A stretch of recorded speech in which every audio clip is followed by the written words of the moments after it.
If you're a podcast host, listen up, this one's for you. My name is Allie Jackson. I'm the host of Finding Mr. Height, a dating and relationship podcast that I've been doing for 4 years now, sharing my positive and practical approach to dating that's built on my own life experience. And I wanted to share another experience that I've had, my secret behind monetizing my show. It's called Red Circle, and I was just telling my colleague about how much I love their platform. With Red Circle, not only am I getting a seamless hosting experience, but I also love the support I receive in ad sales. It's not just typical ad sales either. It's targeted opportunities based on my show and my life. And the platform is super simple. You just set your preferences and Red Circle matches you with sponsors that align with your show. You can vet every opportunity and their platform gives you great analytics. More recently too, my Red Circle team has brought me opportunities outside of my podcast on social media to really augment the podcast partnerships, bring them full circle. I just can't recommend them enough. If you want to give it a try, go to redcircle.com to get your free trial. That's redcircle.com for a free trial.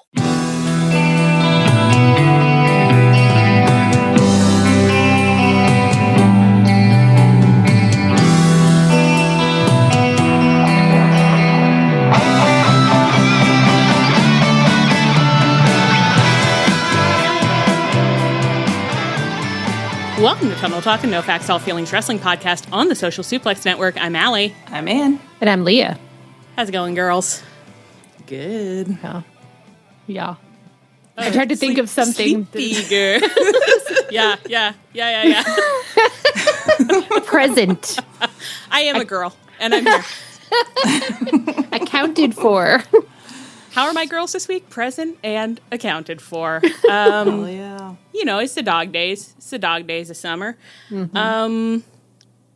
Did any interesting? This isn't my best work. I'm going to kick it to you, Ann. Sam's happiness week. So, hey, Ann, can you bring the tone up in here real quick? Just straight into what's making me happy, or I think so. Yeah, unless you wanted me to, set you up.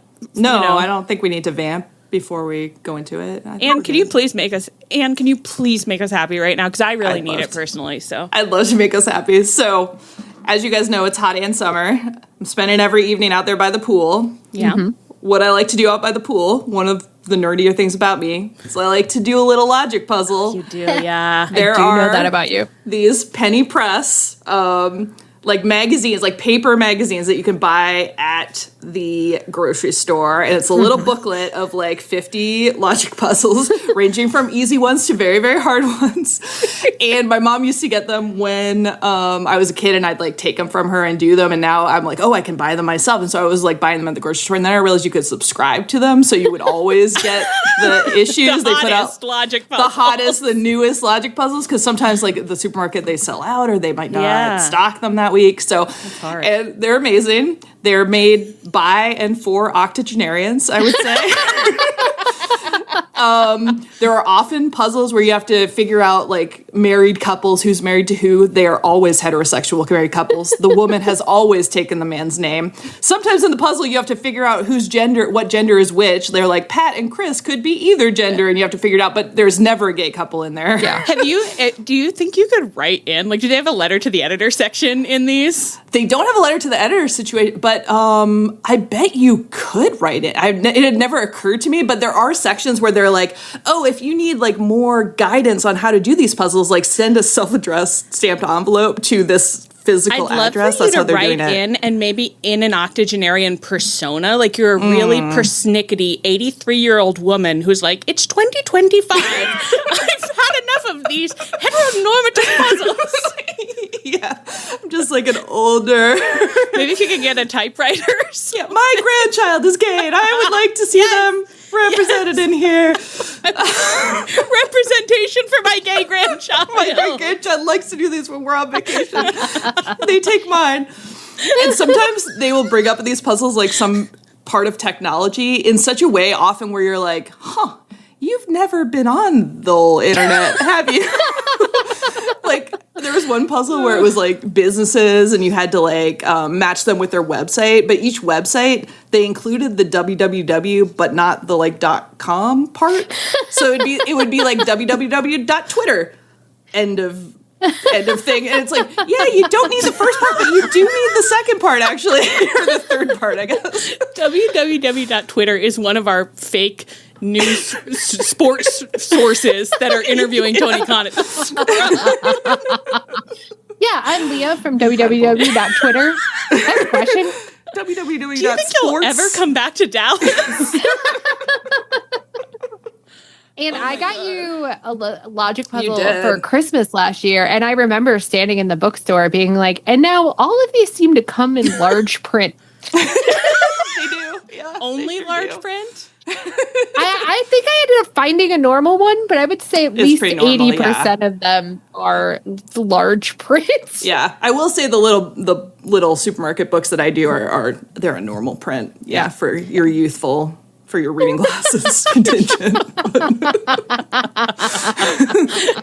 I'm just imagining you in your octogenarian persona, peering over a little pair of CVS spectacles, reading glasses, just being like, and every single one of these couples is heterosexual. And all the women kept cooked their husband's name. I just don't think it's realistic. In this day and age, in this big year. In this 2025, but they're so fun. Every time I get a new one in the mail, it's like the best day of my month. I have to say, I'm so happy I'm happy for you. And I'm happy thinking about you getting your subscription to the Logic and being like, oh, my Logic Puzzle subscription's here. And also, I'm like, God, we do all need to subscribe to things. Just before I hopped on this Zoom, I've reached the part of the year where I'm like, God, I got to lock in. This is the crazy thing I'm going to say, actually. I'm like, got to lock in some Christmas presents before I forget and can't get, real ones, So I'm like, these are, I'm going to I have some stuff I've been tracking. Anyway, I was on, it's called Lost Arts Press, and they have all these, oh God, no, my dad will never listen to this. They have all these really cool books on woodworking and stuff. And they have apparently you can subscribe to this journal of Welsh stick chairs, and I think it's a quarterly or something. Oh, wow. And they send you, it's just some cool stick pictures chairs of stick chairs and I was articles literally about just being them. like, should I put that in the old cart? Should I subscribe? It sounds so will. soothing. There really is something about a little paper that comes in the mail to your home, and it's just fully analog, and and you get you open the mailbox, and oh, there it is, and wow, I'm gonna learn something. My favorite, my friend Tracy subscribes to some catalog of the most embarrassing witchy outfits you've ever seen in your life. It's some really You've niche. mentioned this before. I think I have. You have. And so every single time it comes, she sits down and flips through it like a book and just says, wow, that's hideous. Look at that. People would look at me in the streets wearing that. She just she gets so excited when it comes. So I do back this. We used to do this, and I do think it preceded. They did it as a oh God, what is it? Deadspin feature or something. But my dad and I used to get excited every year for the Williams-Sonoma Christmas edition, where you could go through and they would have all the stuff that they were like, people will definitely want to buy this for someone for Christmas, and it would be a $10,000 chicken coop from Williams. Oh, so fun. Wow. Catalogs. Yeah. You guys remember the Sears toy catalog, and you go through it and circle the things you wanted for Christmas? Oh my God. Oh yeah. And I guess Amazon Book sends, Fair. Yeah, catalogs. Scholastic Book Fair. God, those are fun. Stuff. Yeah. I mean, it's should Scholastic have been in the schools? I don't know, maybe not, but it was a pretty exciting time of year nonetheless. I know. Yeah, I wish I could capture the feeling that I felt on Book Fair Day. Yeah. And it's everything in there had to be approved to be in there. So I guess on the one, it's you couldn't really anticipate I'm going to get something so crazy, but actually I was raised in a PBS household, so I could. There was lots of stuff that my parents would be like, I don't know why you would ever bring that home, but they sent me in with the money. So Get whatever you want. yeah. Wow. God, that was fun. Okay, well, I do feel happier. Thank you, Anne. You really you brought the mood up, and I know we all agree it's so good to just celebrate our happiness together. That's why it's such a good segment that we all have really bought into, and we all love the segment. The Discord now agrees that I should be exempted. One person. One rogue They agent. spoke with one voice and said Leah should be exempted from this. You know, I almost said this at the time, but then I didn't. It's like, I don't know if we said it on the pod before, but do you remember when we started doing, like, I was like, should we be doing some little, like, icebreaker thing? Like, you know, something that I can ask you guys just to, like, get the ball rolling on conversation. And it was because I was listening to Scared, Too Scary Didn't Watch, and they do something where they're like, every week they're like, what's something that scared you this week? And so one of my first suggestions, I was like, I guess we could do like something we're wrestling with. So think how much worse it could be. I think Leah had a pretty violent reaction to that suggestion. Imagine if you had to get on here every week, every 3 weeks, and say something you're wrestling with. You wouldn't be here anymore. You'd kill me. So it's much better than that. Hole in the wall. You know? Yeah. Where'd you go? My friend. The Zoom just ends. You both get knocked out of it. Okay. Sleepy little week on Dynamite. You guys agree? Like this morning when you woke up, you still felt like that was a very odd episode, right? Yeah. I put the cards together for you for the schedule. And as I was doing it, I was like, God, I'm so glad I don't write the schedule. This week is kind of weird. All night long while we were watching, I kept being like, what's happening on this show right now? It is crazy. Like, it wasn't bad. It was just odd. There were just like a lot of odd things. And like often post pay-per-view, they're kind of dealing with injuries and stuff. So like you have some kind of strange matches, but it wasn't even so much that there were matches for no reason. It's like, there were just a lot of segments where you're like, and what's that all about? People I expected to give promos gave promos, but they did it in a way that I wasn't expecting. And a lot of times I was like, what are you even talking about right now? I felt like I had a universal translator that was malfunctioning at points where I was just like, I'm not sure that I'm seeing what I think I'm seeing or hearing what I think I'm hearing. And then in the middle of I was so confused that in the middle of the episode, I was just like, do you think that maybe Toni like forgot that he'd have to keep booking the show after All In? Like, it was so important to get to All In. And then he like woke up the morning after and was like cheerfully opening his booking notebook and was like, can't wait to see what I planned. Oh no! Oh no! I guess we can keep doing mock Hangman just for a few more weeks. That should be fine, right? There's a lot of people in those factions. Everyone really liked it. It'll be fine. Yeah. It's like he was just like, oh my god, okay. Anyone who's been driving a storyline can just keep driving in the same direction for a couple weeks. And some of those people have taken liberties, I would say. So. Well, let's get into it. This week on Collision, we got a Hangman package that was recapping his journey to being champion of the fucking world. And then we cut to commentary where Colt Cabana was sitting in talking about his longtime friendship with Hangman. And he barely got to say more than a light sentence or two about how nice it is that Hangman's a champ now before Marina snuck up behind him on the barrier and chain choked him out. And then the rest of the Death Riders came along because, you know, they hear a chain rattling and they're there like hungry feral cats.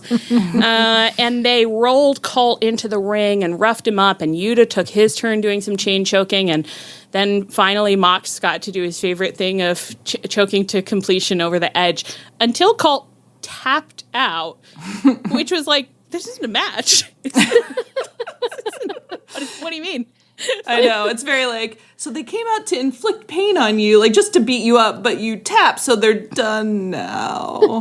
I guess it's still like embarrassing to tap, because actually this was quite a rude Chicago crowd, and they did chant, you tapped out. As the Death Riders were It's crazy. Yeah. Well, they waited until the Death Riders were leaving, and I couldn't tell if that was aimed at Mox or at Colt.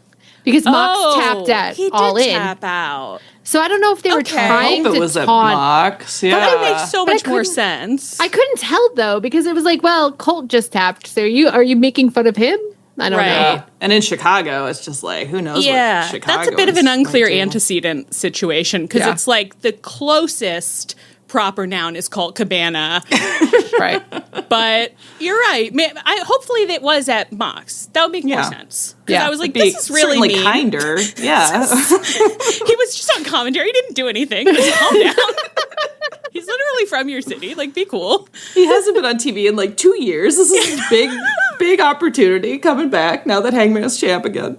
I think it must have been at Mox. I think you're right, Leah. You solved it for me. Okay. I'm going to believe it just to think the best of Chicago. Yeah, we want to give them a little credit for a change.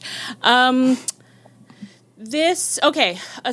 other relevant stuff about this. We did get a sweet little Nigel Toni moment. Did everybody like that?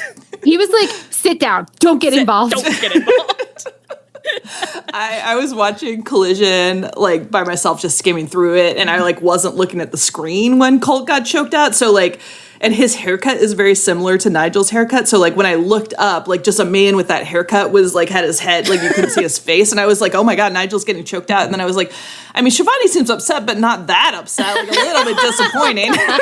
Right, he should be screaming, "Don't take the girl!" Right, that's his literal husband. Yeah, so it was very reassuring when I rewound a little bit and was like, oh, it's just Colt Cabana, and Nigel was keeping Toni out of the way. That's fine. Yeah, I did. I really liked that, and I thought that was a very sweet "do as I say, not as I do" moment, because it was like, Nigel, you're always getting involved, but I'm glad that you're trying here. His vibe was like, I don't want to have to go out there and defend your honor again. And I was like, well, I didn't ask you to do that last time. Well, you don't have to. When they're your husband, you don't have to ask. It's their job. Yeah. So this was an unexpected continuation of the Death Rider storyline. I will say, didn't see Colt coming back into the picture. Love that for us. Yeah. That's nice. Nice to see him again. Nice. I would love it if the Dark Order got back in the mix. Like, I do miss them. Let's get those guys choked out. Hey, That's fun. we've got more than enough chains to go around. Yeah. So let's get those guys in the ring and choke them out. And I can't tell whether bringing Colt out in Chicago is like a fuck you to CM Punk, but if it is, good. It does feel like it's like It feels at like the it, very yeah. least we had a little breakthrough in therapy at some point, you know. It does feel very like, oh, so Hangman's world champ and Colt Cabana's on TV? Like, have we undone everything I'm making from notes. the past 2 years? Yeah. Making notes. Okay, so then on Dynamite, Hangman opened the show first with a backstage conversation with Renee, who was trying to check in about something. About like, how do you feel about the Death Rider or something? And he was like, how do I feel? Like, I'll murder them, and I will be happy to do it. Something like that. Then MJF interrupts, and he's basically, like, wanting to get into the logistics of the cash-in. And I didn't understand, I'll be honest, I didn't really understand the conversation they had about it.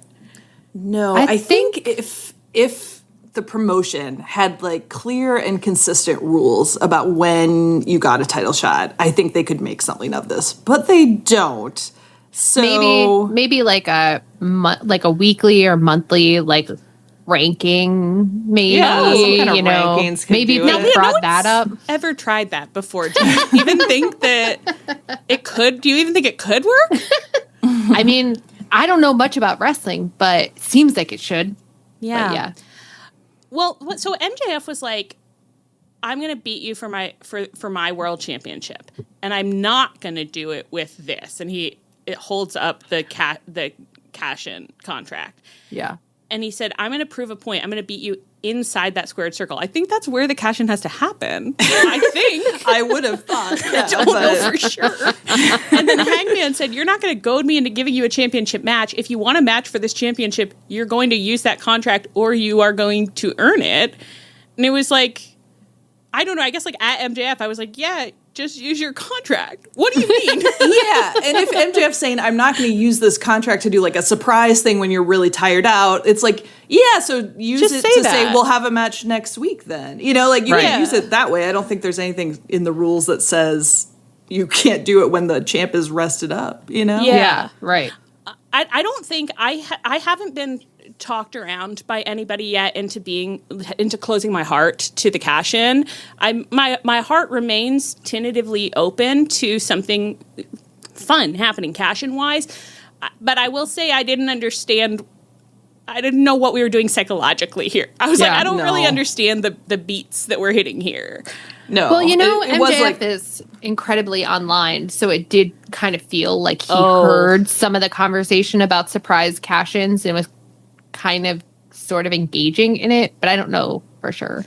But then he's a bad guy, so it's like if he says he's not going to use his cash-in, you're like, surely he will. Yeah, he right. has to use it. Right. Yeah. And, like, again, they just weren't communicating very clearly, or the rules aren't very clear around this. Because it was like, if he had said, I'm not going to do a surprise when I'm going to announce it a week in advance, it'd be like, well, then everyone online would calm the fuck down, which would make my life better. And, like, the promo would have made sense. So it's a win-win. It would be funny for MJF to be like, of course I'll be cashing in a week early because it takes time to get confetti in. It takes time to, you know, order dancers, whatever, all this shit. Okay. It is very funny to me every time. He loves calling Hangman Seabiscuit, and I guess it's a horse cowboy thing, but, right? Yeah. He's done it before. Yeah. But every time he says, I don't know, I just find it, like, kind of fun. Like, it's like kind of Gatsby-esque. I'm like, yeah. Seabiscuit. It is a fun, like, nickname. You're like, what's up, Seabiscuit? It's like just kind of sweet. Like, I'm like, oh, you like him. You know? So anyway, MJF Hangman feud looming over us a little bit. Later in the show, Mox got a backstage promo where he's looking like crazy good. I feel like you guys didn't engage with me enough about this, like, because I was like kind of like sweating about it throughout the ep. You guys like weren't being like, "Wow, you're so sweaty." I think I had gone into the kitchen at that moment and was having to like peer around, so I wasn't at my computer. Okay, I'll allow it, but he just has a little bit of a post-loss glow. Like he's just looking like so good, and he was dressed really soft, kind of like I don't know, something about it is really working for me right now. And he was like, okay, so you won the belt off me. That don't impress me much. And actually, I'm not even sure you won it. I'm not even sure that you won that belt. So he said he wanted to know if Hangman had the guts to fight him again. Leah, you had some thoughts on the timing of this promo. Well, it's just crazy because Mox, like, the way that Mox explained why he's still going at Hangman, you know, where he's just like, I'm not a bitch. Like, I'm not going to sulk about it. I'm not going to be backstage. I'm just going to get it back. And like, he just explained pretty coherently what like is going on with him, why he's still going after Hangman. Cause usually we see like former champions slink away, you know? And so he was kind of explaining what's going on. And I was like, this would have been so helpful. The Dynamite after All In, when I was like, wait, is this feud still happening? Like, yeah. Cause it's like, they already had another match like last week. Yeah. So. Right. And I guess I did forget to say just now, I got so excited by our MJF Seabiscuit discussion. I forgot to say that Hangman then, like, he went from the MJF discussion to this match with Yuta, and he just, like, murdered Yuta. And he hit him so hard till he bled beautiful crimson red with his, as you said, an emotional support chain that he got from Swerve. And I think it's really beautiful. It's really beautiful to get a weapon from an enemy that now you'll be using forever. Yeah, you want to sleep with it under your pillow. You know? well, it feels a little bit like he's like, look, Swerve, I'm using it. I'm still using it. Look at it. I really love this gift you gave me. I wear it all the time. Swerve, I'm wearing your ring. This chain is so heavy it'll never break. I'll be using it for the rest of my life. Say, wow, that's good. You've got to invest in good quality weapons. Yeah, find a local blacksmith, you know. Artisan chains. Can you believe I got encouraged in that way? That's so crazy. It's crazy. Yeah. For the listeners, today I was Googling, like, really classic Allie Google best shower curtain. Oh, come on. Best shower curtain rings.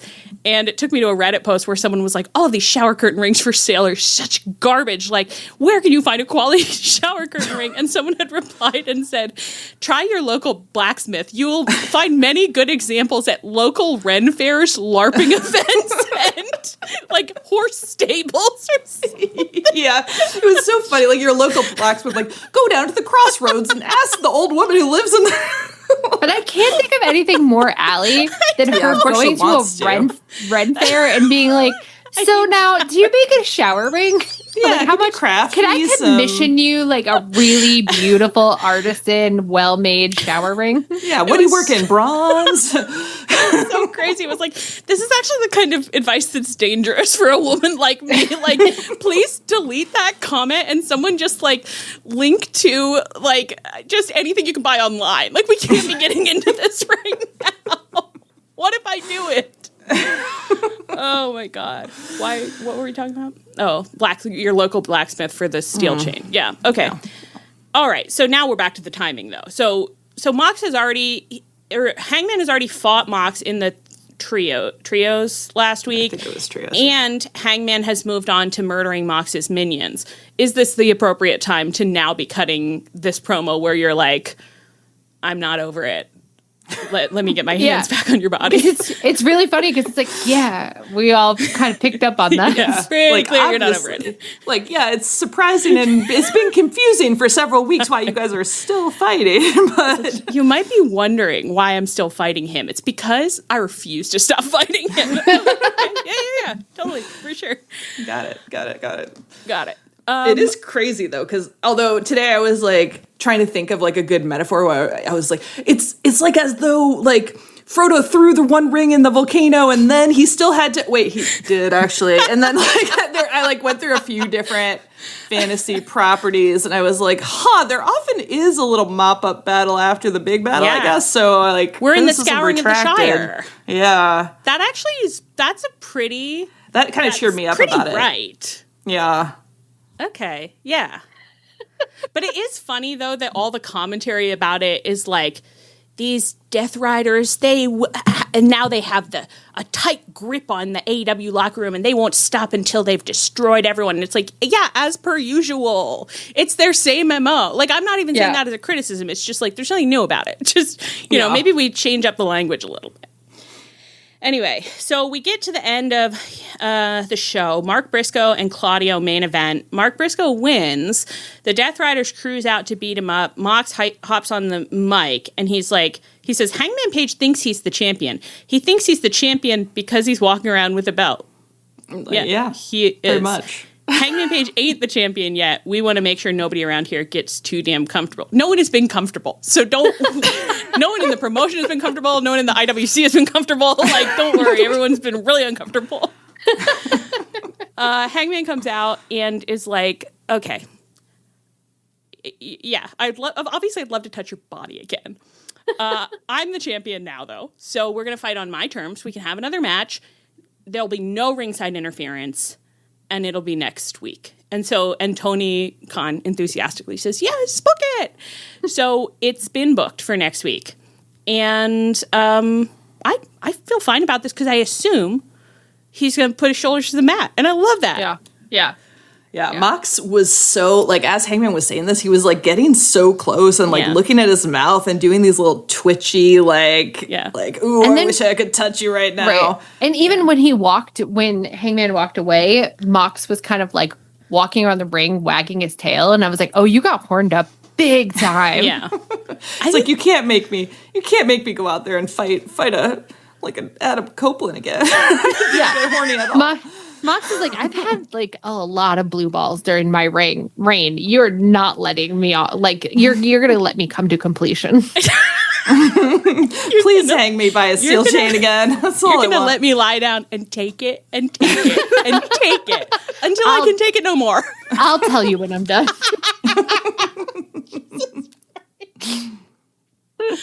Oh no. It's really hard to remember what we're discussing. It is this thing where I find it so like confusing that this is still happening, but I'm not mad about it. Like, it's entertaining me. I am sort of like, where is this going? But maybe it's just like they'll have a little rematch and then that'll be over. I don't know, but I don't know. Well, I think we're gonna get into this next, but I just keep being like, Darby's gonna get in this, right? Like, is that Darby? MJF, they're both just hanging around. About what's going on with Darby right now, to be honest. It seems like we have feuds like lined up for Mox and for Hangman separately, and I'm not quite sure why we're not just going right into them, but I mean, it's fine. If Mox needs to climax again, that's fine. I want him to get it as much as he needs, you know? The vibe is like everyone's lined up and waiting, but like Mox and Hangman won't get out of the ring because they're like, no, we're gonna fight again. It's like Tony's like, actually, I lined up this other stuff for you, and they're like, no, we're going again.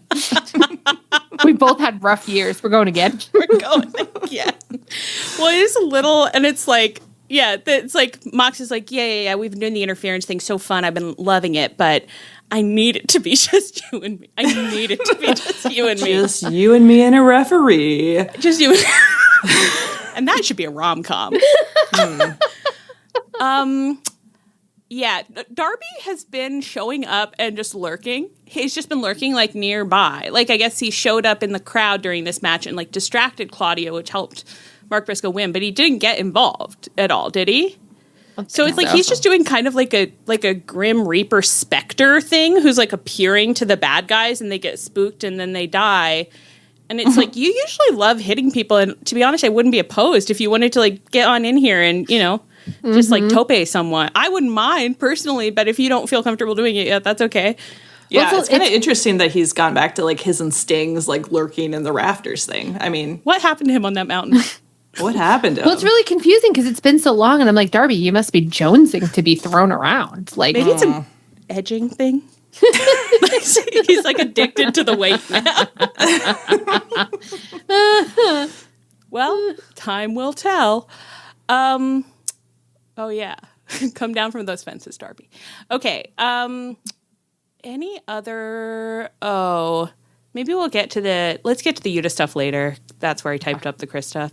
And Hangman and Mox looking very beautiful and very horny. Hangman's haircut looking lovely this week. Really nice. Looking great. It's really grown nice. into it well. Yeah. And it's nice. I mean, how much TV time Hangman's getting in this reign compared to the last one? I'm having a good time with this open and close of the show situation. Leah was cursing at him yesterday as the show started. I understood. Can a girl get her shit together? Like, multiple times I'm like trying to organize and I'm like, oh God, it's 8:01. Hangman's probably, you know, balls deep into a promo. I can't wait until everybody has to learn a totally new, like, wrestling TV show pacing when we have our pumps. And they, like, everyone just knows, like, yeah, the first 10 minutes is like a bust. Like, don't worry about it at all. We just always put FTR on the first 10 minutes. Like, you can miss it. Listen, that's when you're getting your drinks. It should be entertaining too. So it's like that's when they have their like banana time, you know? Yeah, banana time. Yeah, it's just like minute 0 to 10 banana time. Yeah. And if you don't catch it tonight, you'll catch it tomorrow night. You know, you see a little bit of banana time, but you kind of get the gist. You know, yeah. You can kind of half listen to banana time while you're getting a big jug of milk from inside because there's a lot of sound effects with banana time. You know, so you can really you can be filling up your milk at the milk pump and just hearing the whoop. Just imagine. This is something I would love for us to spend some money on. Obviously, like, it's all happening for real, so there's, like, real noises. But maybe we just pay a couple of talented Foley artists as well, and they do some, like, extra banana noises. Can we get, like, a couple slide whistles, too, just for... We just gotta have some slide whistles, yeah. It's just, like, a couple people with their, they have stuff all around them to make glorious, humiliating noises. Yeah. And, you know, sometimes even, because it's fun to watch, right? So, like, sometimes we could even throw that on the pump, just the Foley cam. Yeah. That sounds absolutely perfect. I mean, yeah. God. People are... That's going to create some really good jobs. That's true. We're really... As everyone gets laid off due to AI, they can come work at our pumps and... God, I didn't even think about the potential... I mean, I assume it's impacting Foley artists. That's that really upsets me, I hadn't really thought about that one. Because they are talented. They are very talented. They know sometimes, like, if you start listening to, like, kissing Foley noises, like, too much, you get very, like, it's not good. I knew someone who really hated that, and so she would be like, oh, like, the kiss, they've gone too hard Foley-wise, and, like, I'd never thought about it, but then I started thinking about it for a while. If you pay attention to kissing too much on TV for any reason, you're like, this is disgusting. Yeah. You have to be have you ever, like, really loved, like, a TV show and, like, you know, your favorite couple kissed and you're like, oh my God, it was, like, the best kiss of all time. You remember it that way. And then years later, when the holes in your brain have knitted themselves back together, you rewatch it and you're like, that was a really bad kiss.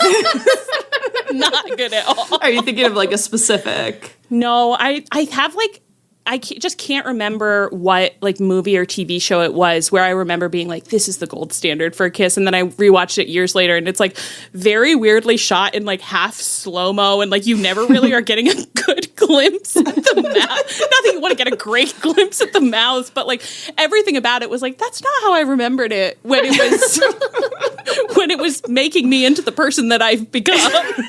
You know? Doing a little rewiring, yeah. Doing a little rewiring, yeah.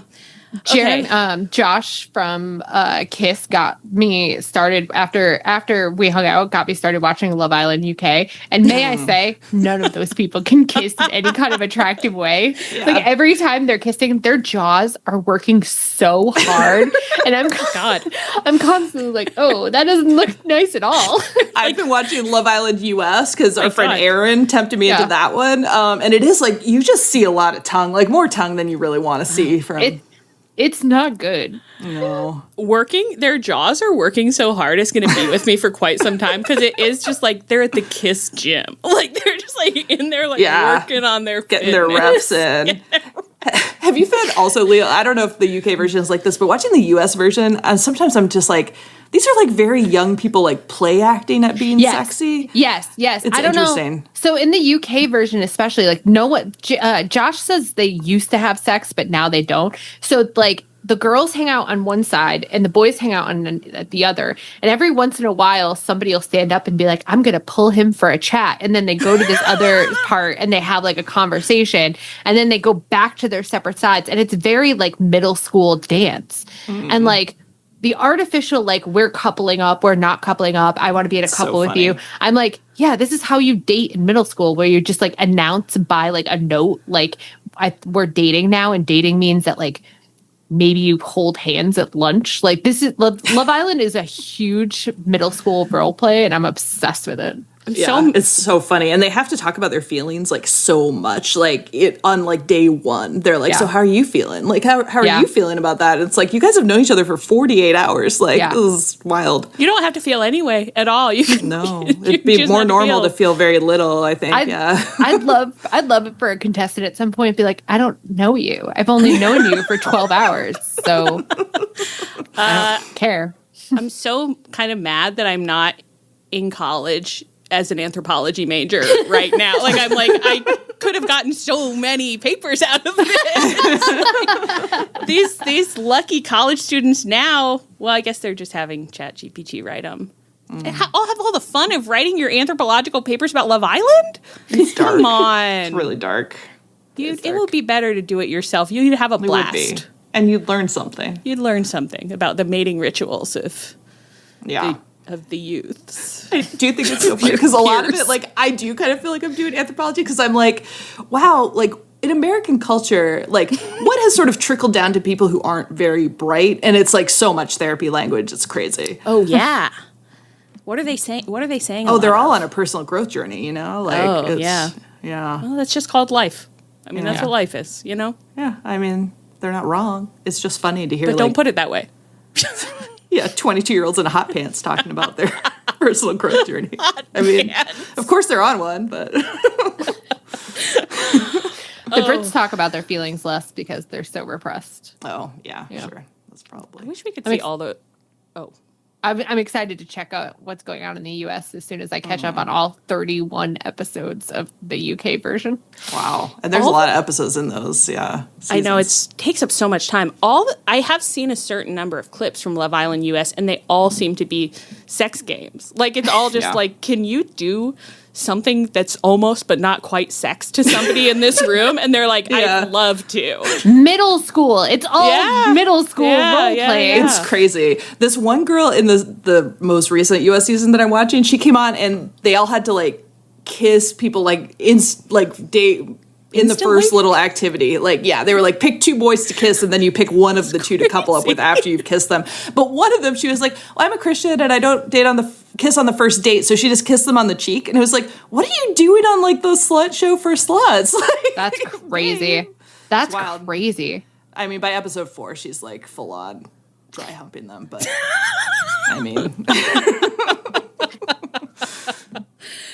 I can't wait to do the timestamps for this show. Yeah, just like Love Island interlude. It's fine. I wish we could see all the wrestlers on Love Island. That'd be fun. It'd be fun. I mean, they really manufacture jealousy because you have to be in a couple off the bat with this person that you have just met. Crazy. And then they're like, wow, he's like cheating on you with someone else. Like, how do you feel about that? And it's like, when they couple known them up, for 24 hours. Are the couple they must sometimes be like, would you like to form an alliance with me? Like, it must sometimes be like... They don't get to, like, discuss it in advance. Yeah. Right. Well, they can have all those chats. I thought. They have a lot of chats. What are they doing in their chats? They have a lot of chats. No, but like I mean, I've only watched the one season, but they start out where the girls got to pick, and then it's like the boys get to pick, and then the girls get to pick, and you have to answer the question: do you want to stay coupled up, or do you want to pick a new person? But it's like it's not like they're like, this is a decision that we're making together. It just randomly, it's like this person, they get to blow up your couple or stay with it, and you have no power in this place. How do you get voted off? Because you get dumped. You're now single. You're like uncoupled, and that wouldn't happen to me. I'd form an alliance. With someone and get them. I'd pull them away for a little chat. And form an alliance, and they'd never turn on me. Like, I do wonder the conversations they're not showing me, and like less on Love Island than like when we were watching Are You the One? Like, I feel like there was a lot of like gaming stuff out that they like weren't showing on the show, and then they like changed the rules the next season. You're like, oh, people got a little too smart about it, didn't they? So that's almost troubling, though. Like knowing how badly they did sometimes. The idea that they spent more time than you saw trying to figure out what to do is like, it's true. And then it's funny, like watching the second season of Secret Lives of Mormon Wives, because like a lot of the conversations, the subtext is like the show has done really well, so that's why you're trying to be friends again to be on this season, but no one can quite say that outright. So it's like you have a very weird, except for the parts where they do say it outright. Like it's like they every once in a while they do. They which is crazy. step around some things, but the other things they're like, I was portrayed as the villain last season, but this season it's going to be somebody else, and you're like, you're kind of like pointing out the set pieces here. The mechanics are strange. Anyway, wrestling. Wrestling. Okay, I moved something around because I thought that like 10 minutes ago before the Love Island stuff, I was like, it's a great transition into FTR, but that was a while ago. But just remember that before all this Love Island stuff, we were talking about FTR slipping on banana peels. Okay, so speaking of FTR, they fought Jet Speed on Dynamite, and I think people liked it, but I didn't have any feelings about it, to be quite honest, except that I think it was in all our minds, like it was right back up there at the top of the mind was the panties looking worse. Is it just me, or is Dax's ass getting flatter? Like, at a certain point, I am just like, it's kind of notable how get back in the gym, man. Are you okay? Is this cynical? His ass is wasting away. I literally at one point was like, should he get a BBL? I mean, it's surely got to be the cut of the panties, but these were like the baggiest and grossest, saggy. It was so bad. So bad. What did you say about it in the like? Actually, you didn't explain why you were thinking about it, but I knew. What did you say? What did I say? You said, "Do you think you can buy panties that have like a built-in butt pad for some extra lip?" And you didn't say that it was about Dax, but it was very obvious. It was very clear. Talking about. It's just like so strange because I think that to be honest, I bet he and Cash both have this problem with the panties, and I'm like, I think your bottoms are probably. Using the word bottoms made that so much funnier, even though like it's a great word. I love it. I think you probably have fairly standard bottoms, but everybody else at this company is managing to wear panties that like look normal on their butts, and you guys aren't. Like, where are you getting these? I know. That's why I think that they're doing it on purpose for some reason, because it's like Brody King. Now. Brody King doesn't have like a dump truck, but he doesn't like look like that. You know what I mean? Yeah. And it's like, if no panties can be cut appropriately for your flat, disgusting butts, like at least like go to a long boy, you know, like do something. Or invest in my idea of butt padding. Yeah, just I think the butt padding would be amazing, especially if it would like slip or a little bit in the match, and so like the butt would be like a little. I'm pretty sure, to be honest, from that period of my life where I was on TikTok, I think that it's very real. Like you can get. People are wearing butt pads, I think. So, like, I don't know why I think I learned that from TikTok, but it's like, why else would I have that knowledge? Where else could it have come from? I think that people are wearing butt pads. That's crazy. Sometimes I feel like our society has really like damaged. Reached reached escape velocity or something. Did you see that the Kardashians, they have like, they're selling padded bras that have like a nipple like in the like padded silicone, so it's just leave your boob out. Yeah, it's like, I thought the point of a padded bra was to not have the nip showing, but you have an artificial nip showing. I felt insane. I guess the pad pushes up as well for those who need it. I guess. Nobody needs it. Your boobs are fine the way they are. I didn't know you're pro showing nip, I guess, I was like, wow. I had gathered that just from my life in the world over the past few years. Like, people are showing them. So, I mean... That's great, and I support it, you know? But I think you should show your own nip and not fake silicone molded I agree. nips. It makes no sense. The idea of buying a push-up padded bra with a fake nipple in it is like this species has amused itself to death. Yeah. It's like, this has got to stop. Shut it down. At that point, just take your shirt off and be free, you know? It's like... Why are we talking? I don't know. Oh, butt padding. Oh my God. Well, anyway, so the saggy. Listen, we did say going into this episode that we should take the option of diversions if they came along, and I think we've embraced that with both arms. The energy was like, if you see a sign advertising the world's biggest ball of yarn, let me know, and I will get off the highway. It would be my pleasure. FTR, I'm sure your butts are fine, but what are you doing? Where are they? Where are the panties from? If you're a seamstress, let us know what you think is going on there. Okay. Oh, so they're in this tag team tournament for Forbidden Door. Do we know? No. Do we know? They keep posting the graphic with these two teams on it, and then the 4 other parts of the bracket just say quarterfinal. That's fucking divine comedy, actually. Yes. To just be like, it's a tournament. I don't know, they might have announced it, but like, to me, I hadn't heard the announcement or whatever, so I show up to the show. It's like, we're having a tournament. We all know about it. Who's in it? Shh. Don't ask that. Oh, shh. It's just so reflective of how terrible the tag division is right now, where Tony's just sort of like, I don't know, I'll figure it out later. I'm sure I'll just throw some guys in it. I know. And it was crazy to me, too, that to like have these two teams in the first round together when you have no other teams in the bracket. It's just like, I thought Jetsby was kind of one of our higher level teams at this moment, but that's fine. You think we might have needed them elsewhere? I think we might have needed them in another corner of the bracket just to hold things down. The whole thing does smack of like when I have a work assignment due and I've put it off a little too long, so I'm at the point where I'm saying like, it's almost done. I'll have it up in 2 hours, and I haven't started. So it's like, something's going to be in there in 2 hours. The Jet Speed FTR match.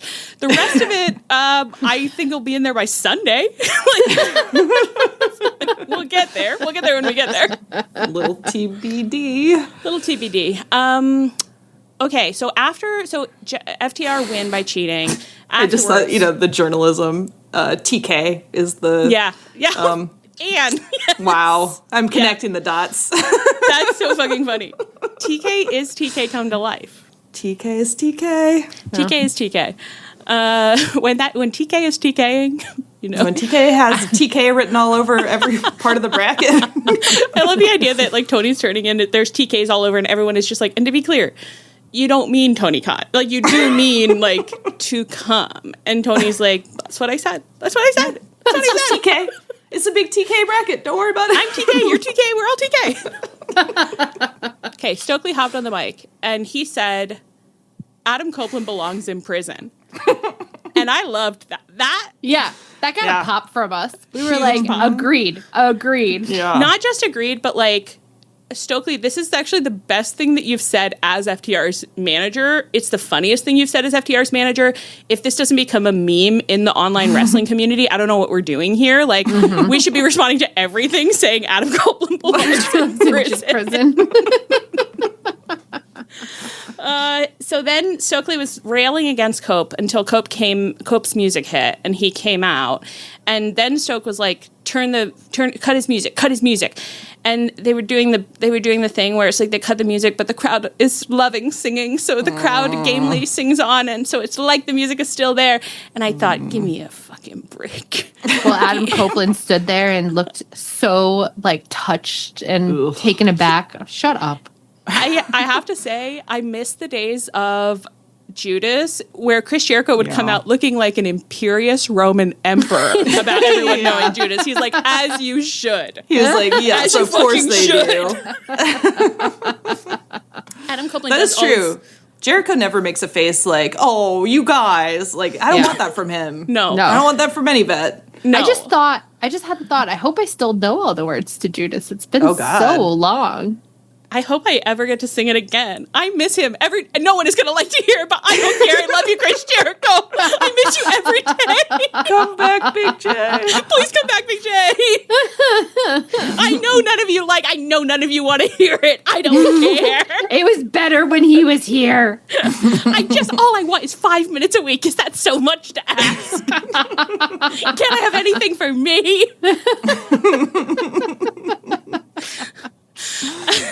I think the greatest thing about the Adam Copeland sing-along era, I mean, it's bad. I'm annoyed at it a lot, but I love that I haven't learned a single word.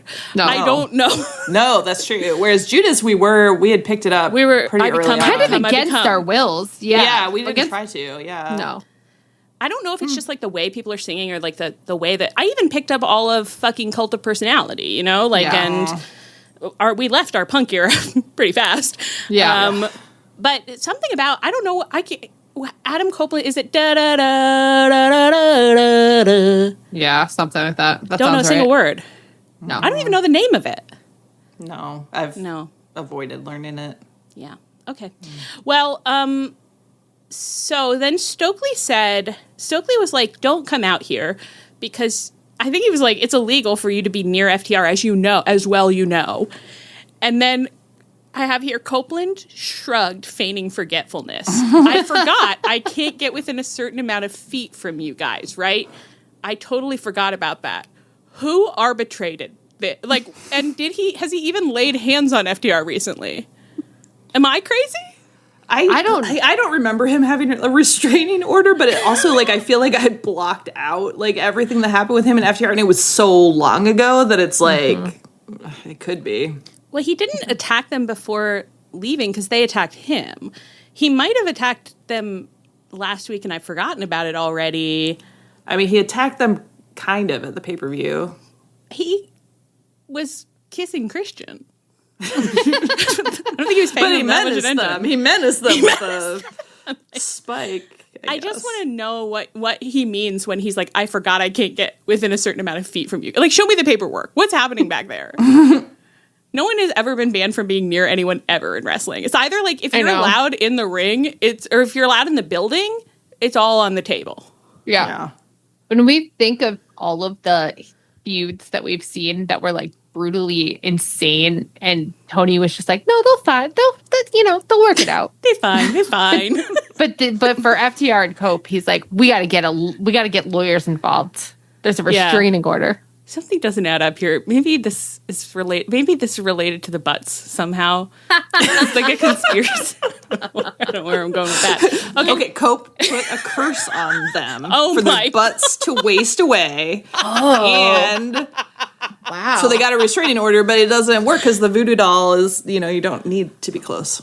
I love the idea. It's like Tony's like, well, I usually let you guys arbitrate this stuff on your own. And FTR came into his office and they said, he put a curse on us so our butts will waste away. And Toni looked like, oh, God. He's like, well, okay, there's witchcraft. I mean, we'll have to take some action, obviously.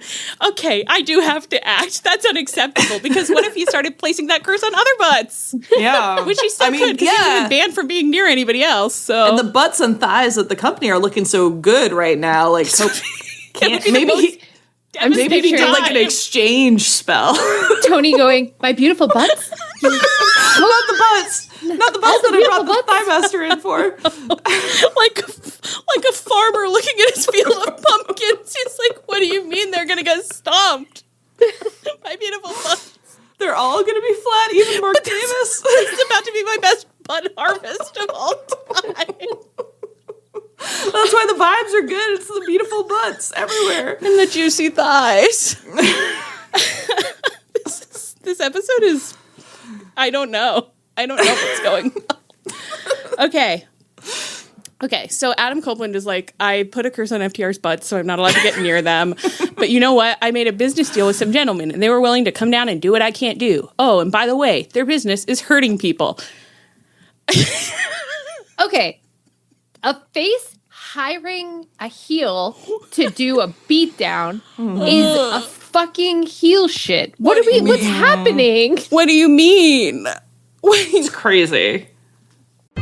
Life is a workout, and Smoothie King is here to help you power through.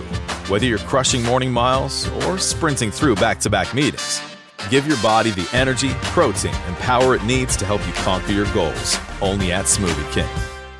Let's put a pin in that really quickly, and let's just get to the other thing that is, I guess, you have to know to have this conversation, is that later in the show, the Hurt Syndicate are getting interviewed by Renee, I think, maybe, who's like, what's up with you guys and Adam Copeland? And MJF storms in and is like, what is up with you guys and Adam Copeland? Because it was really hard for me to get into this faction. It took like 5 months. Yeah. And now you guys are just like friends with Cope, and like no one was there to back me up with Hangman. Like it was like, well, they don't have to follow you around all the time. Like, and so what's going on here? And then Bobby Lashley's temper snapped immediately, and he shoved MJF against the lockers, and he's like, I don't like your attitude, and I've had it with you, and I won't be in a faction with you anymore, and my thumb is down. And then this is how it was described in the recap, and I will say that this week it's never been more evident that the recap is being done by AI. We'll get to that later, but it did say, Shelton Benjamin offered nothing more than a solemn shake of the head. MVP gave MJF a long, quiet look, more disappointed than angry. And then the trio turned and walked away. More disappointed than angry. A solemn shake of the head. So now, in the recap and in the segment, to a lesser degree, I would say, Hurt Syndicate are being characterized as like the put upon faces who are like, we can't be having your bad ways with us anymore because we are nice men. And that's why we have lent our services to Mr. Copeland, whose need is great and who is righteous in his anger. It's like, you're bad guys. You've been bad guys this whole time. What do you mean? It's crazy. I feel like I do not understand what their alignment is at all, because they have been obviously heels this whole time, except I feel like sometimes like they're being treated, people are acting like people are telling us their baby faces. Yeah. So it's like, what is going on? And like, this gives me a raging headache. Where it's I just wish like, people could see how many times we've all been just massaging our temples during the past 5 minutes. like, so you took like 12 weeks of like, will MJF get into the faction or not? You finally got into the faction. Nothing happened while he was in the faction, and now you're breaking up? Like, what are we doing? What is the point of any of this? What do you mean? What do you mean? Like, What do you mean? What do you mean? What do you mean? Absolutely crazy. It's like they haven't, like, they were together like 2 weeks and they did nothing. Well, because it's like, I never understood why MJF got in the faction, and now I don't understand why he's out of it. No, absolutely. No. And he got nothing out of it. It wasn't like like, I didn't even understand if he had some kind of plan other than like, I should have like some big, beefy boys to like be on my side. You would think that he had more of a plan than that, because it's like the place is full of beef. You can find beef anywhere, but weird rumors that Wardlow was backstage, Now hook those guys back up. That's not nothing. Let's run it back. Let's see what happens. And it's like, and then like to have it just be, because the one thing that it was like, I think I'm supposed to be tracking this, was that MVP kept like cutting MJF off and kind of like, what did ONR call it? Little boying him or something. Yeah, and, little brother him. Yeah, little brother. Like that was, I was like, I'm supposed to be keeping my eye on that, and then they're just like, no, that's nothing. He's out now, though. He's done with the Hurt Syndicate. It's crazy, and it's like, it would be smart to split them up because they suck together, but I wish we had never done it at all. And it's wild. Like, you have to do something if you make it such a huge plot point of him getting in. Like, it has to be in something. You at least need to have, like, it's like just for like the most basic, like version of like a breakup if you're face turning. In my opinion, I'm like, you at least need to have like a pre-breakup beat that's like, well, we were thinking maybe we would like not be doing like rude stuff, and we'd maybe be like doing like just like giving our services to people who like really need them. Like, I thought we'd be doing more pro bono cases this quarter, this fiscal quarter. And then they disagree about that, and then it's like, okay, you're like, it's like that wouldn't work anyway because of what the Hurt Syndicate have done. But it's just like, this is total nonsense. Culp evil for hiring them evil for being hired. FDR also evil, but more buffoons. And now that I know about that butt situation, I'm a little bit more on their side. Add a couple plugs in prison. Yeah, and it is true. Like, to make a sensical breakup, you would have to understand why they were together in the first place, which somehow, despite the amount of time spent on it, like, we don't. So I guess, but it's like, please manufacture something. Please. I just make anything up. It's not that hard. It's not that hard. And so this is all coming, like the face heel stuff. I think I'm just like this week during the weird episode with my translator malfunctioning. It was just like, what do you want me to think about faces and heels anymore? Because I don't know. I think they released like a Hangman like recap clip or something this week on YouTube, but I couldn't find it when I went to try and see it again. But it was kind of like nice because they had Hangman on the clip being like, I think that when you hold a belt, you should be a moral person. I think that like if you have like the power of being a champion, like there are like moral and ethical implications to your actions. And like, you know, and I was like, I agree. Right. Yeah. And I think that if you're a heel, that means you do bad things. And if you're a face, it means you try to do good things. Like, I don't know if you don't always succeed, but like you want to be ethical. I don't think ethics have factored into anybody's thought processes here for even a second. No one's thinking about ethics. Anyway, and then relatedly, and that is why I put it here. So then it's like, you know, Christian, I guess, is in Winnipeg or whatever, wherever he's from, and he's finding himself, and that's he went to go find himself. Yeah. He went to eat, pray, love. I was just going to make that same joke. He's on his eat, pray, love journey. We don't know which stage to watch he's on. A little show of Christian eat, pray, loving.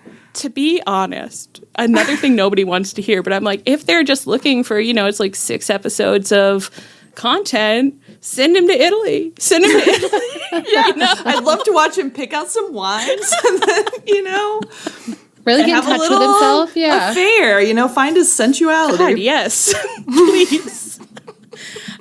Okay, but so Christian's off finding himself, but his family who betrayed him are still on TV. So we have another segment with Nick Shana and Kip Sabian on Dynamite, and Nick Wayne is sitting there like a sweet little boy king, and he's like, we took a really big risk when we killed Christian, but now's the time that we show them. The last week we verbally explained ourselves as to why we did what we did. That verbally explained for some reason was so funny to me. I mean, just because it sounds exactly like what a 19-year-old would write in an essay not written by ChatGPT, you know? And I'm 90% sure this has come up in wrestling promos before, that we've laughed at this before, and we'll laugh at it again. It's the funniest thing that happens over and over again in the world of wrestling. Last week we verbally explained ourselves. This week, let's physically explain ourselves. Okay, all right. In this essay, I will. And then he said, we're going to prove that we're one of the most dangerous factions in AEW. And now that we're free of the patriarch, we're uncaged. That's fun. But this also is like, I guess that it is fun that it's like you were evil when you had an evil overlord, and then you were like, our evil overlord actually sucks ass, so let's take over his evil firm. And then it's fun to think about Christian on the outside being like, I was being evil. Like, we want the same things. Why did I even get deposed? Like, I was being evil. You were being evil. Like, why did any of this happen? But somehow the treatment of it is so strange, where it's like, I don't know why they just can't find a way. They just like can't make it. It's like, he was an abusive father, so it is good they killed him. Yeah, right. Like, he deserved it. Yeah. I know. I feel like I have less problems with this one because it is like, oh, they were evil and now they've deposed him. I did just suddenly have the thought, like, oh, like, he didn't like that Christian was having sex with his mother. Now he's in charge. And I was like, is this an Oedipus? Like, he killed his father. Yeah. And it's just real Bob, and I'm so sorry that I said it and cut all of that, but, you know. Guys, we're going down a dark road, and we don't like it here any more than you do. We don't like it here. It's not the first time we've gotten here, too. No. What I would have done with them, I think, or what I would do with them is I wouldn't have let them cut all of these promos first, to be clear, but I would have someone come up to them and be like, dude, that guy was so whack, and it was crazy that he was always talking about fucking your mom, and you seem like a cool kid, and I think it's good that you beat him up. And then I would have Nick Wayne be like, I'm not a cool kid, I'm a very bad boy. and now I will run AEW as like my circus. And then have the person be like, oh fuck, okay, I thought it was like a cool like emancipation thing. I didn't realize that you are evil and crazy. That's my bad. That's what I would have done, I think. Yeah. I think that would set it up better. But of course I love seeing them, and I love seeing Kip Sabian is just glowing as well. Yeah, suddenly I'm finding Kip really hot, which I never had before, but something about his hair and the crossed arms over his chest. I don't know what he's wearing. He has been looking like a beefy little cow. This is a really satisfying time for me because I do feel like, oh, it's good to be an early adopter. We all get our moment of being like, yes, I was on board, and now you're there with me. Now you also love his beautiful little body, his little cow body. I don't think that I premiered this on the pod. I think it was just in the group chat. But I also would love to recommend that they bring Jack Perry back and hook him up with Nick Wayne in a tag team called Patricide. Yes. Oh, yeah. And then I said that they could also be called the Daddy Killers. And those were both equally good options. Patricide really is very good. And it would be fun to watch like Jack Perry be a teacher. He's learned a lot. Is he ready to teach? Is he ready to be on TV? I'd love to see him on TV. Love to see him on TV someday. I saw somewhere that it's literally been 6 months since his last match. It's crazy. And for what? We get in the car. We're going to the talent show. All right. We got an in-ring segment with Will Ospreay on Dynamite where he was like, I've been having a lot of problems with my neck, and my vertebrae are eating themselves. One is slammed into the other. Car crash. I think one of his vertebrae is pressing into his spinal cord. I don't know. It was not good. It scared me. Yeah. Well, this was a confusing segment for us because he came out. He sounded so legitimately serious. Like it was like, oh, and we were primed because it was like the exact same vibes as the Adam Cole one. Mm-hmm. Yeah, terrifying. And then he's like, and my vertebrae, this situation, we're like, that sounds fucking horrible. And he's like, so I've talked to the doctors, and thank you guys all for loving me for the time that you've had me, and I'm gonna be out until Forbidden Door. Like, wait, Forbidden Door, like next month, Forbidden Door? Okay. I don't know what it's like. I assume that he is banged up. I assume he is having some vertebra issues. I don't know. I assume it's true. I assume it's not so serious that he, it's like he came out, he said he thinks he'll be at Forbidden Door. So it's like, well, you shouldn't say that if you're not going to be. So I have to assume it's okay. But I was just like, I didn't realize that you could act though. I didn't realize. I do wonder, like lying and acting are two separate things. When Nick Miller's like, I'm terrible at lying, I'm terrific at make-believe. Like maybe Will Ospreay's the opposite, He's an amazing liar. I'm scared. That scares me a lot. Okay, maybe. Yeah, I guess. It like just doesn't quite seem like the time frame for recovering from neck and spine surgery, but like I don't know. Maybe I don't know what's happening. Like I assume he is having some kind of health thing, but I hope he's well. I hope he's okay. I hope he's okay. For sure, yeah. Don't and nobody send me a message like you're getting worked. Like, well, I'm being cautious. I'm being cautious, I'm not trying to say anything We out are of pocket? we're no longer being stressed about getting worked. We love getting worked. responding. We are responding to what we see Thank on you, our Leah. televisions. You're right. Exactly. Thank you, Leah. Thank We're you. boldly not Boldly. paying attention Boldly. to any backstage nonsense. We're We're just watching the getting damn worked. show. So many have been worked before. I hope he's well. And I hope he's not a habitual liar, because I don't approve of that. I hope it is his theater training kicking in, and we were informed by, is this I think it was Kris or Tim told us, yes, he has had theater training. And then I just suddenly remembered Susan Wokoma on Taskmaster, who like every single week was like, I went to RADA. And look at me now. And that's how I feel about the idea of Will Ospreay having had any theater training. Okay. So he was like, Hangman, I love you so much. I kiss you on your face. My sweet best friend. And Swerve, my beautiful best friend. I love you so much. And I kiss you and I kiss you. And when I get back, I'm going to beat those Death Riders up. I said, I didn't even realize you felt that strongly about it. But and the Death Riders, they're still going to be going a month from now. Like, okay. Who knows? We'll find out. And then as he was leaving, Swerve was coming out for his match with Okada, and they embraced, and it was so sweet. It was so sweet. It was a very Looked like a intense good hug. I was like, Swerve really, like, ain't nobody loves him better. He really came to, he hit a new level with Ospreay. I didn't know. Mm-hmm. Yeah. And did you agree with my assessment here that the AEW recap said, as he finished his speech, Shane, quote, Swerve Strickland came out to embrace his friend and comrade. For sure. Okay, ChatGPT. Yeah. It made me wonder, like, how they're, like, what they're feeding into the AI to get this. Like, are they putting the video file in there and then it, like summarize my meeting, you know? Oh, my God. What are they doing? How are they doing it? Every single time we log into this Zoom, it asks me if I want it to do it to our podcast. And I will never use AI, but sometimes I do kind of wish I could. You want to just know what it would looks do. like. Yeah. It would be funny to see the summary, especially I think this week would be. Yeah. There would be a lot of stuff where it's just like, you guys had to check in about your gas station, our pumps for us. In a sense, yes.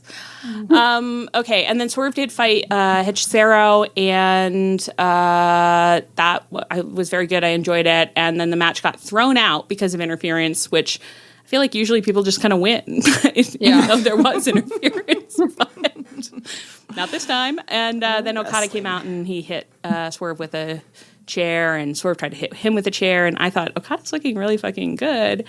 And you were like, oh my God, he's in a suit that fits. Yeah. I got really scared. Like, I was like, his suit fits. I'm scared. And then as he was leaving, I was like, I'm really horny. I'm like mega turned on by him right now. I'm scared by that as well. Like, I just have never been, haven't been like an Okada, head like that. But she like really was working all of a sudden. And I was like, where are we? Like, what universe is this? Is this safe? Is this normal? Why did that suit fit? What's happening? It's because he's been quantum leaped into, and the person in there has a better tailoring sense, The person there looks at himself in the mirror in the suit and says, oh, this won't do. This won't will do. not do. First things first. We're getting a suit that fits us and our beautiful body. We're going to look good out there on television where I don't understand what's happening. Oh, I love that. Okay. There was a weird conglomeration package on Collision that was like a voiceover / a locker room segment with some footage from All In, where Mark Briscoe said, the more things change, the more they stay the same. Because here we are, conglomerating hard like always. I said, what? I don't even know. I don't. You keep telling me to like every month or so, you're like, and the conglomeration is still real. And I'm like, stop it. Who's in it, Mark Briscoe? It's like you by yourself. I give up. He's like, I'm always conglomerating. Yeah. I'm conglomerating. Sometimes they walk near me and that's what conglomerating is. Remember that one time that Mark Briscoe was like, and I could have Kyle back anytime I want him. And Adam Cole was like, no, you can't. Kyle, heel. And that never paid off. That never paid off. It's so funny to think about all the things in wrestling that just never pay off. Yeah. J&J Security. J&J Security every week. Okay, and so Then later in the show, we get this Kris Statlander interview with Lexy Nair in the locker room somewhere, where Lexy's like, Kris, talk to me about your. Would it be inappropriate to use the word situationship with Willow? She didn't say that, but that was what I took from it. It's so accurate, yeah. And Kris was like, no, Lexy, situationship seems more than appropriate. That's exactly the vibe. And I have to say, like, everyone keeps getting mad at me for hitting her, but we're literally wrestlers and she hits me first. So what am I supposed to do? Just nothing? Am I just supposed to do nothing? And she's wearing like dark eye makeup, like she's in danger. You know, it's like she seems like she's struggling with a lot internally. And at this juncture, Yuta comes into frame, and I think Marina Shafir's with him. I thought Claudio was there too, but it's a little Death Riders walkthrough. Kris, so fast, like she sees them coming, throws her body in front of Lexy and like brackets her behind her. Like she didn't even say anything, and Lexy just looked like, what's happening? When I tell you that watching this was an erotic experience. It was crazy. It was full Nigel Tony Schiavone. Yeah. Where I was like, I didn't even know you knew Lexy Nair. Yeah. I was like, you will never convince me she's evil now. You'll never convince me. It was her number one priority was like, protect Lexy. There's a civilian here. I fucking swooned. I was like, it was like, okay, I'll just say it and then we'll just move on. I was like, for me, it was like watching the movie Debs. Like, I was like Lucy Diamond or whatever. Like, I was like, oh, wow, Jordana Brewster. And you've got her? Okay. So that got me like pretty mega worked up. And to be honest, I thought it got Lexy a little worked up too, because she looked a little befuddled. As after Kris was like, I'm going to bounce back, and marched off screen. And Lexy was just standing there like, what just happened to me? What did you do? She was ready for Kris to like throw her over her shoulder and carry her out of there. Yeah. Me too. Like pull a Toni and Renee. Just carry her off screen. To say, Renee, I must have you. Carry her out. Yeah. Oh my God.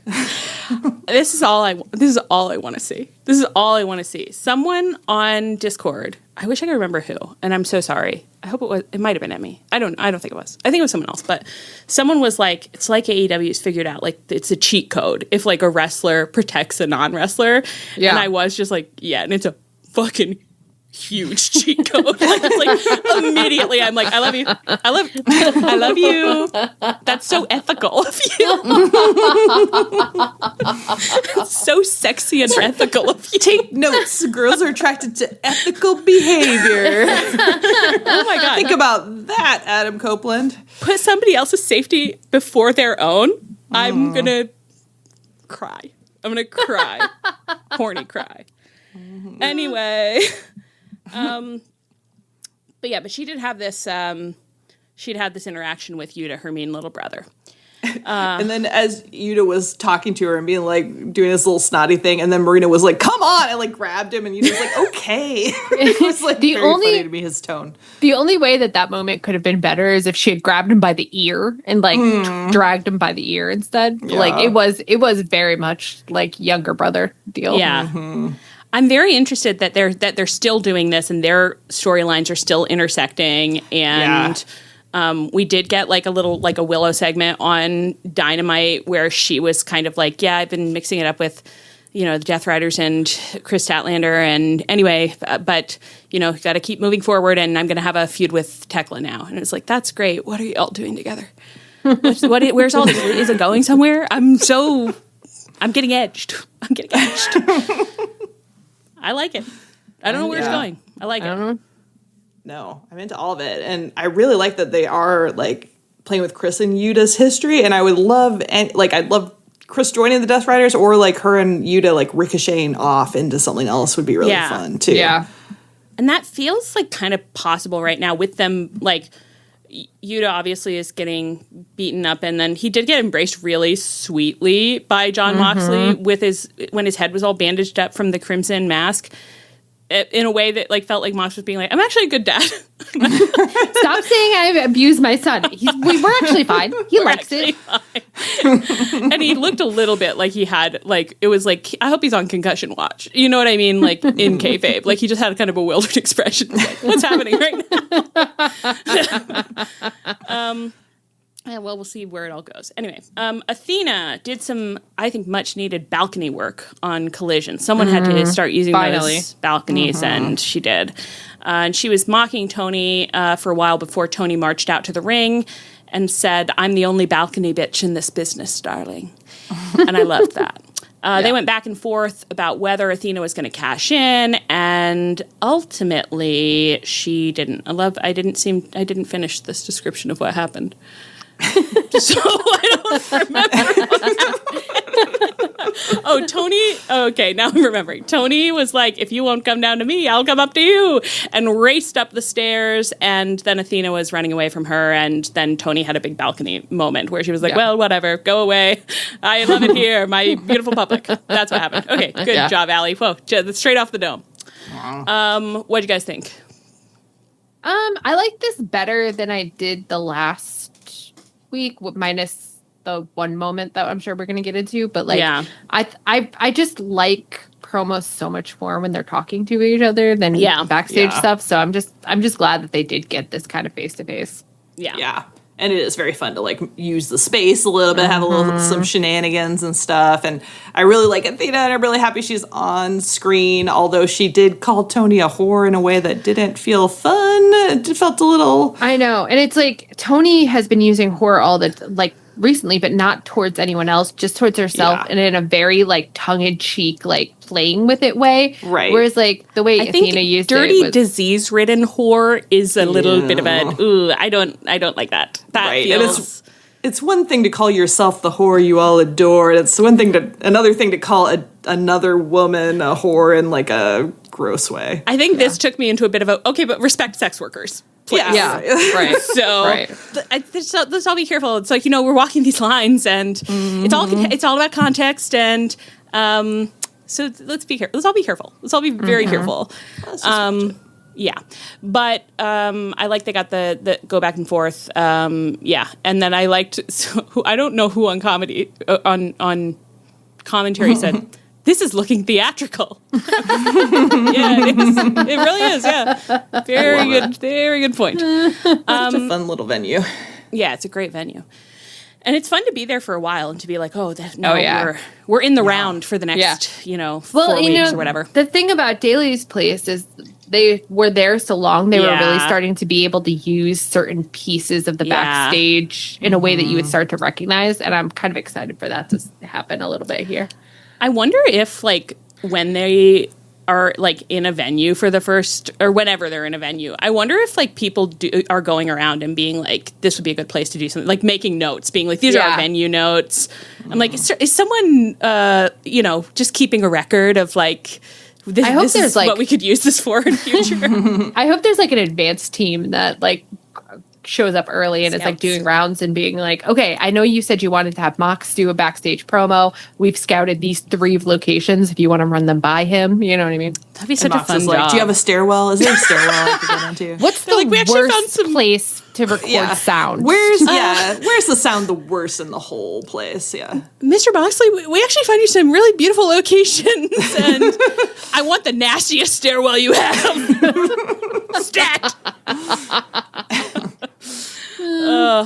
And then on Dynamite, we had a little backstage Athena Billy Stark strategy session where Billy was practicing her high-level minioning before she headed out to fight Toni. I thought this match was normal. I didn't think it was like Billy Stark's like best match. Like there were some parts where I was like, oh, it seems a little slightly off, but I love her, so it was pretty good. Yeah. I think she's so cute and so fun. So and it was fun for me to have her announced out of Louisville, Kentucky, because I was know. like, yeah, it's my hometown girl. It's my Brass City bitch. That's my Brass City. It's sad for me to know no one will ever be announced out of Wilmington, Delaware. You never know. Maybe someone's training right now. I hope they are. I forgot to say on our All In pod that actually one of the greatest joys of the weekend was that when Mark Briscoe came out, I got to turn eyes wide to my brother and say, and he's from Delaware. And we both had that energy of like, from Delaware? And I was like, that's if you're from Delaware, that's the greatest thing you can get to say to somebody else. He's from Delaware. Yeah. Just Mark Briscoe, Aubrey Plaza, and Joe Biden, you know? That's pretty much it, yeah. Okay, and then so Toni won the match by submission. Afterwards, Billy hit Toni with Toni's belt. Trying to avoid my own unclear antecedent situation. And Athena hurried down from the balcony where she'd been watching, which was great. And she was kind of brandishing her contract, like she was going to cash it in. But then she got so distracted by bloodlust that she just started beating Toni up instead and was crashing her into the stairs and having a gay old time. And that, unfortunately for her, gave enough time for Alex Windsor. Her music hit. She runs out. Alex Windsor! She runs out. She intervenes. She beats Athena up a little bit. Athena gets away, and she skedaddles. I'm like, I think you could still cash in. Like, you seem okay. Probably just cash in. Probably fine. But I guess they were like, they needed to have a ref out there or something. I don't know. There's something going on. Anyway, so she didn't cash in. Alex Windsor now has defended Toni Storm. I like the, bring her into the fold. Let's see where that goes. It's kind of sexy for Alex Windsor to come out and be like assign herself as Toni's knight. You know what I mean? I know. Like, yeah.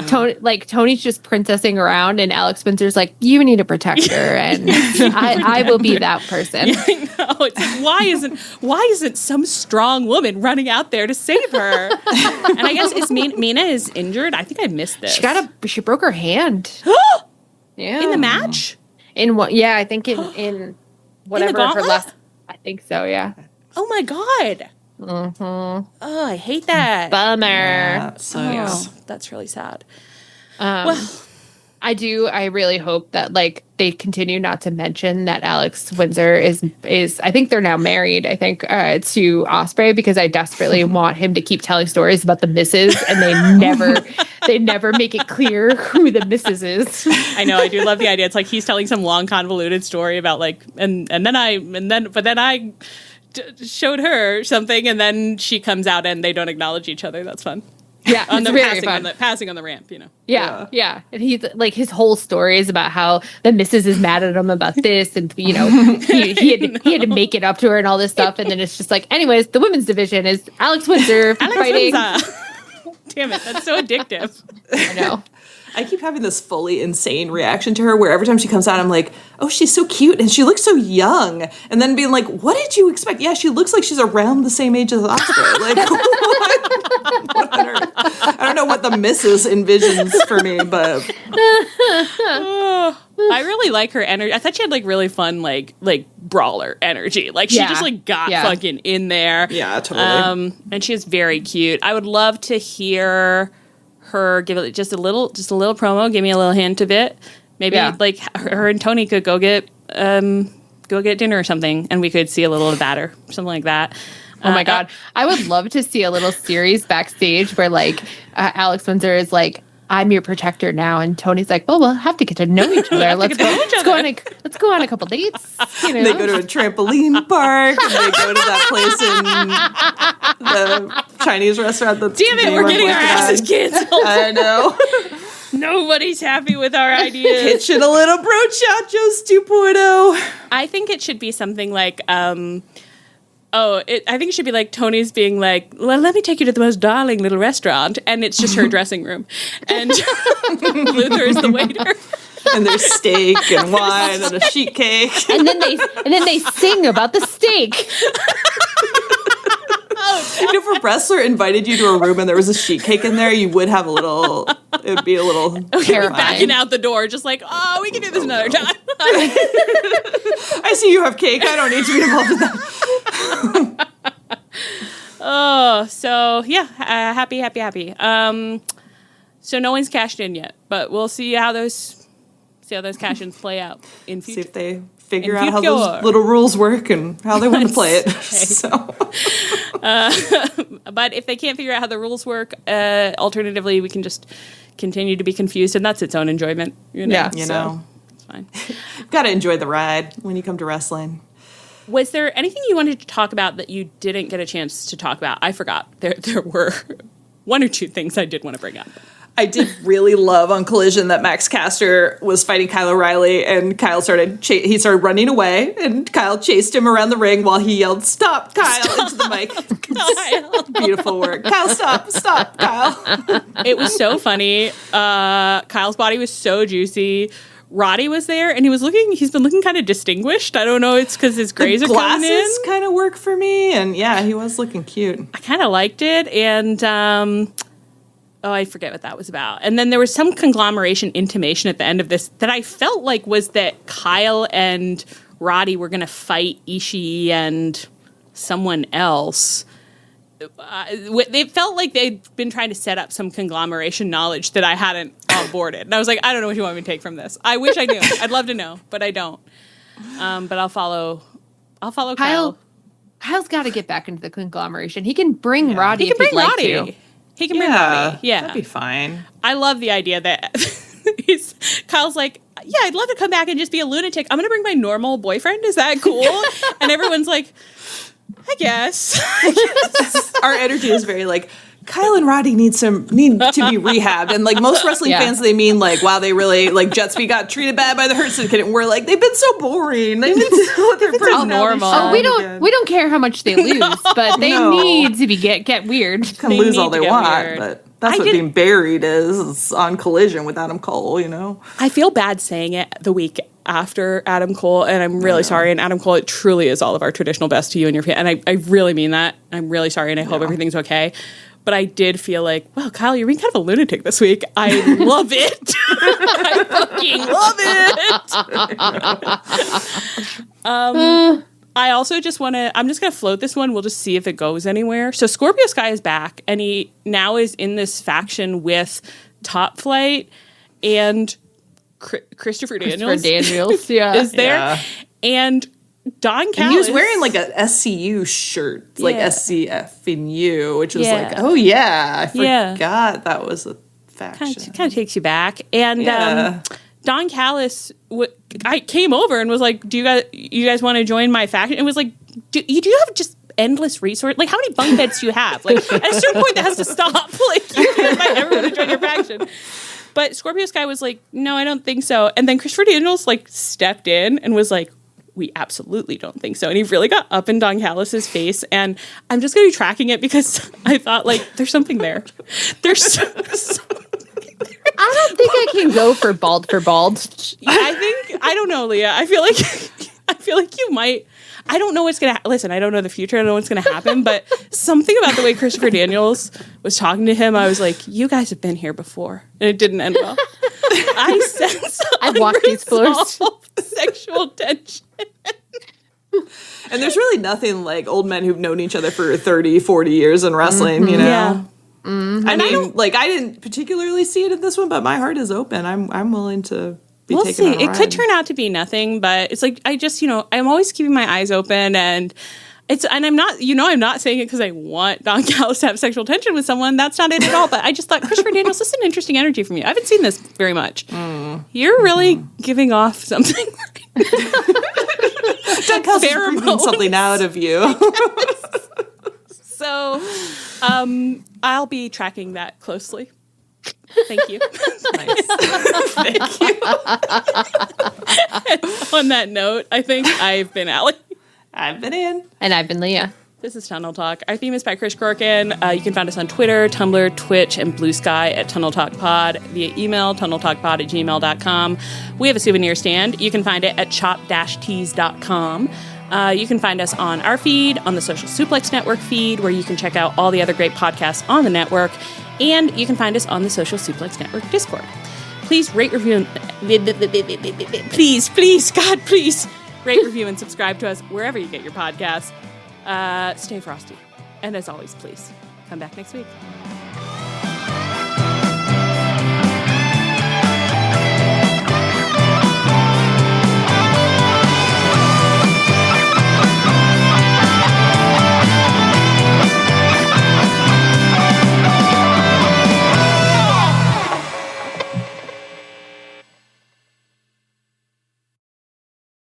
With so many options, why choose Arizona State University? For me, the only online option was ASU because of the quality. Their faculty was really involved with their students and care about your personal journey. The dedication to my personal development from my professors, that's been extremely valuable to me.